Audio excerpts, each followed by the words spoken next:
What would a contract extension look like for one Cameron Heyward moving into the next couple seasons, maybe even pushing it to 2026? What would that look like for Cam Heyward and the Pittsburgh Steelers?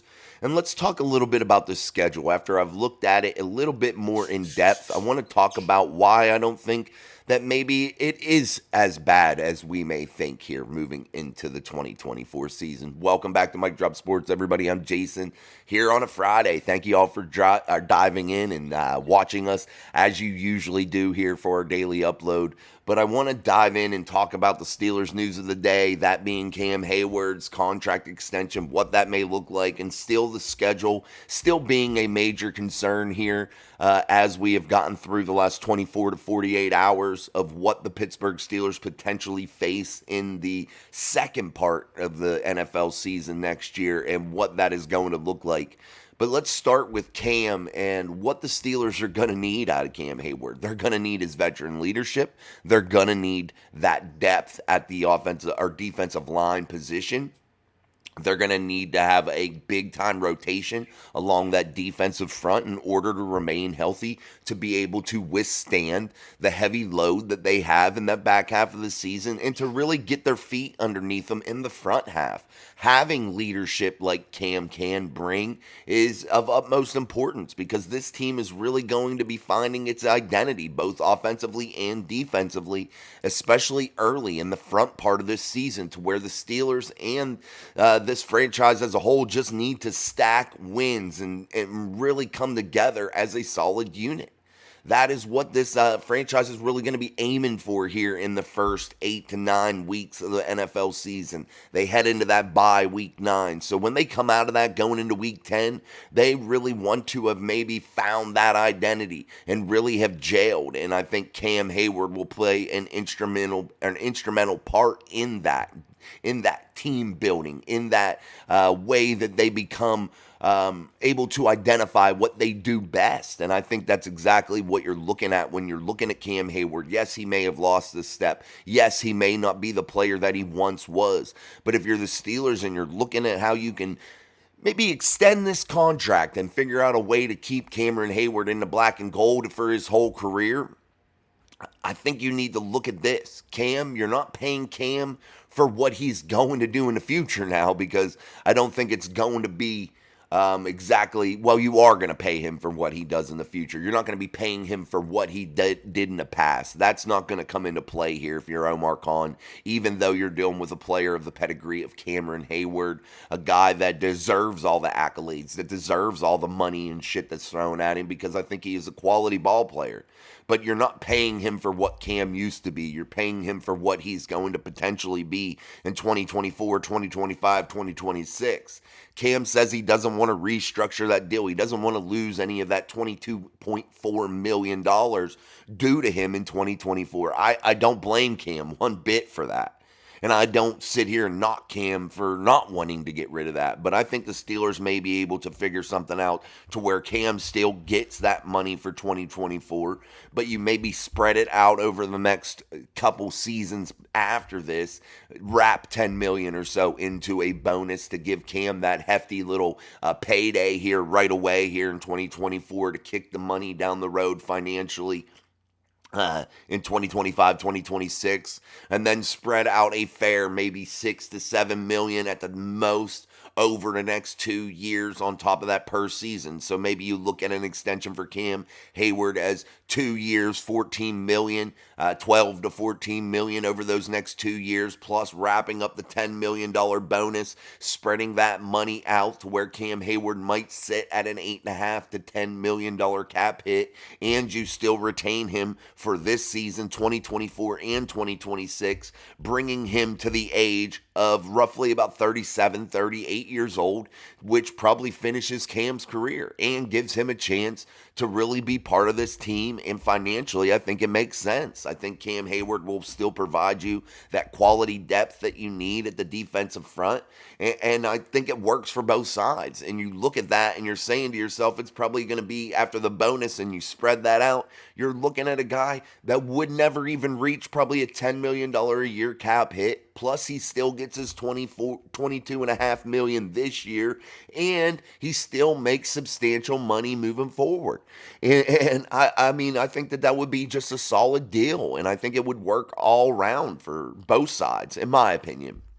I'm not sure what Cam Heyward's looking for and what he thinks he is worth still out on the open market. Maybe he can go somewhere in 2025 and cash in and really make, a monster payday. But he is finishing up the last year of a 4-year, $65 million deal.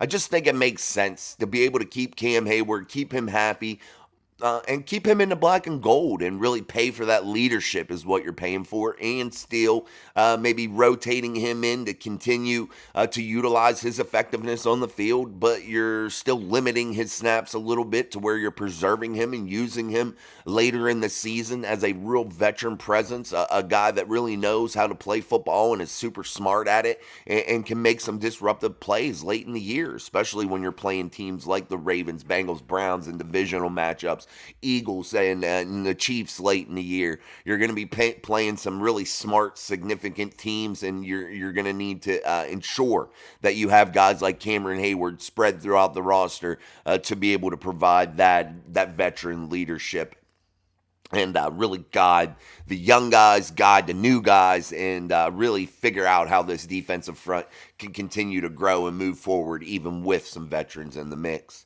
But again, guys, I think that works best. Spread out things over 2 years, wrap $10 million of that into a bonus, pay Cam $7 to $8 million per season over the next 2 years.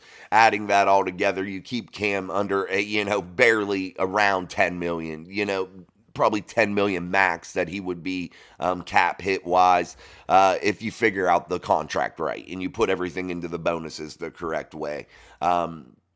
In terms of dead money, if he were to retire suddenly and things of that nature, I don't think you would be wrapped up into it too much, and you try to keep that deal under $10 million each year. Again, spreading out that bonus somehow and reworking that dollar figure per season. And whenever I said $7 to $8 million, I'm including that bonus in there is what I'm including. So you would look at like a base salary of $4 to $5 million on top of that bonus that was spread out from 2024 over the next 2 seasons is what I'm looking at. And again, Cam still makes his 22.5, still gets another 10 million, 12 million, maybe throw some roster type bonuses in there, some sort of bonus other than that he can achieve, like if they win a Super Bowl or he achieves certain milestones.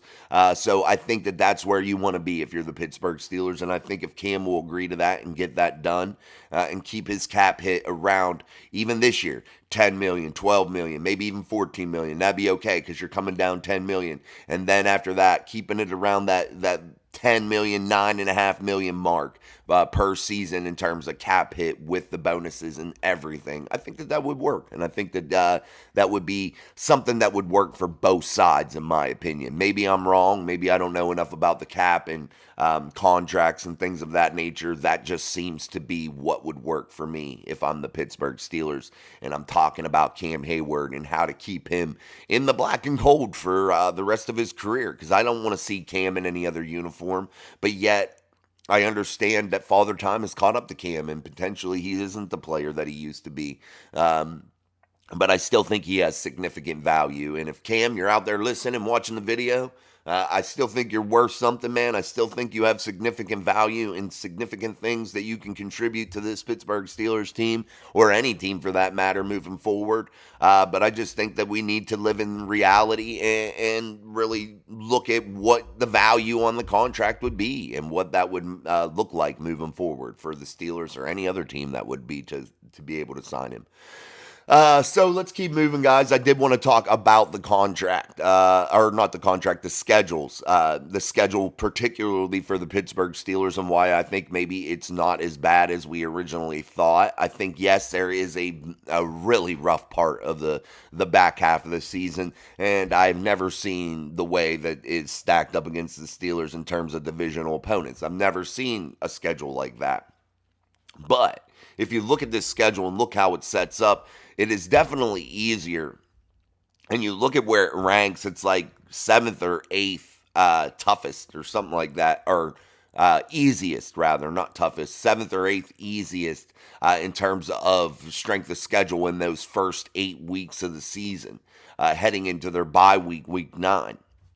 So that's a positive, and the Steelers are going to have to really grind out a lot of wins during that time frame. And I think that front half is really going to dictate how this season goes.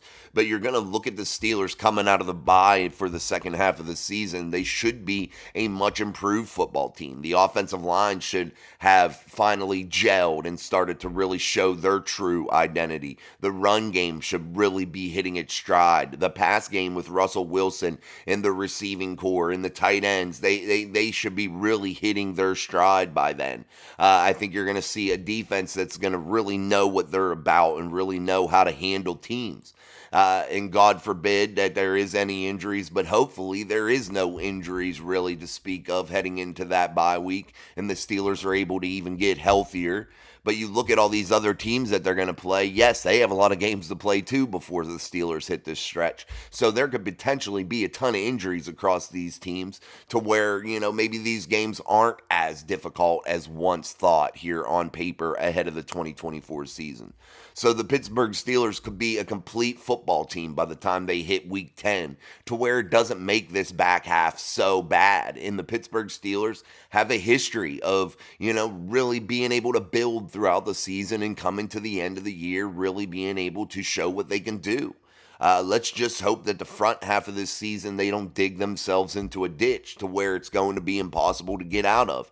You have games in Atlanta. You have games in Denver against the Chargers, the Jets, the Giants. You have these games.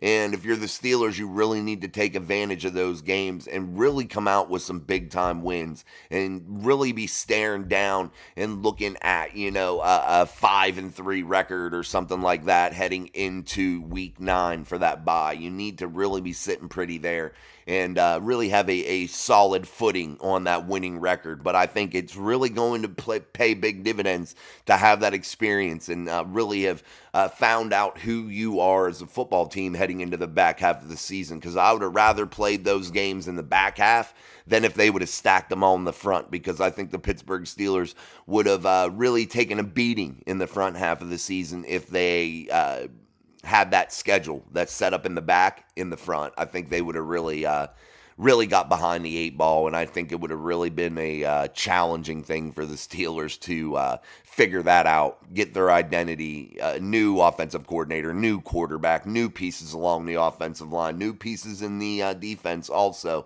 So I think it would have been a real troublesome thing to see all those games in the beginning part of the year. So let's thank our lucky stars that we do see the schedule as such, as it's made right now, because I think it does benefit the Steelers in terms of them getting their shit together moving forward into the season. And I think that they will be a formidable force come week 10. And I think that they will be hitting their stride around that area. So, hey, I think it will work out. But yeah, do I think it's a jacked up schedule? Absolutely, I do. But I think there is some silver lining to it also.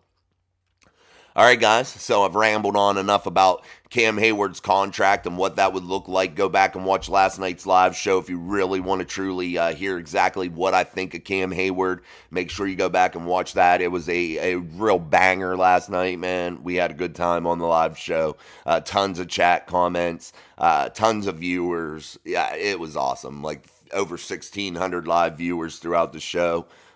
So yeah, it was a great show, and we gained many subscribers also during the show. So let's keep that theme up, and let's continue this march toward 5,000 subscribers. So make sure you hit that like button for us. Share the video, share the content to everybody you know, family, friends, everything. Also, go over and follow us on Facebook. Go over and follow us on X, formerly known as Twitter. We'd appreciate that. We're going to try to build those platforms up also, and it's your way to always be up to date with what is going on here at Mic Drop Sports. Don't forget, next Wednesday I'll be joined by Noah Strackbine, All Steelers Talk, here on Steel City Live for our Wednesday show. So don't forget about that. That'll be at 6:30 p.m. Eastern Standard Time. And also, don't forget, action-packed weeks ahead, guys. So stay tuned, because Mic Drop Sports, we're coming, man, and we're going going to continue to have a good time and continue to build this community together. And thank you so much for that. So until tonight at 6:30 p.m. Eastern Standard Time for Steel City Live, I'm Jason. This is Mike Drop Sports. Peace.